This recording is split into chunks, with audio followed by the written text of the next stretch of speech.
नारों में तो बहुत अच्छा कहा, ease of doing business. Ease of doing business नहीं है, यहाँ ईज ऑफ डूइंग करप्शन है, ईज ऑफ डूइंग क्राइम है, ईज ऑफ डूइंग इंसल्ट है, ईज ऑफ डूइंग कमीशन है। कितने में ईज ऑफ डूइंग बताऊं आपको।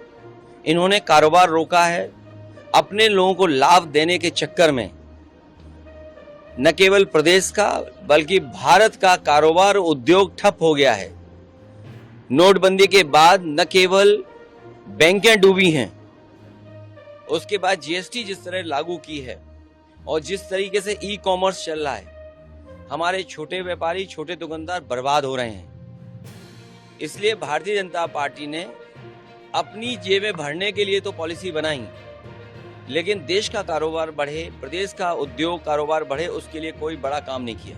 से पहले सीएम योगी का निर्देश आया है कि 500 मीटर के रेडियस में जो आध्यात्मिक स्थलों की मटन की दुकान की खोलने के साथ में रामनवमी का महाराष्ट्र का पाठ होगा क्षेत्र में अवकाश। देखिए, मैं अपने पत्रकार साथियों से कहना चाहता हूँ,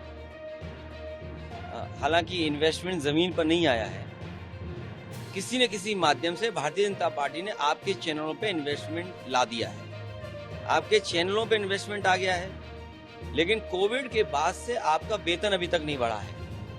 अगर आप में से किसी का भी वेतन बढ़ा हो तो बता दो आप, लेकिन आपके चैनलों पे इन्वेस्टमेंट आ गया है।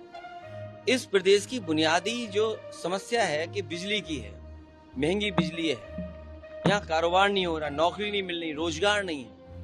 और फिर जो आपने बड़ा सपना दिखाया था 40 लाख करोड़ एमओयू, कम से कम ट्रांसपेरेंसी, ये जो कहते हैं ना जीरो टॉलरेंस, हम ट्रांसपेरेंट गवर्नमेंट चला रहे हैं, हमारे अंदर ट्रांसपेरेंसी है, तो कम से कम 40 लाख करोड़ में कितना इन्वेस्टमेंट जमीन पे आया है और उस इन्वेस्टमेंट से कितने लोगों को नौकरी रोजगार मिला है, कम से कम ये तो बता दें।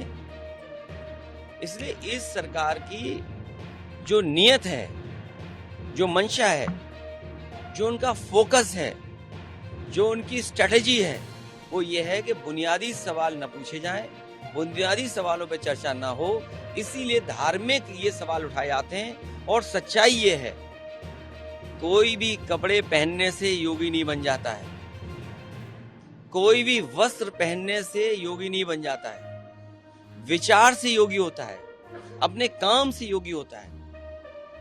बिहार में आज अमित शाह ने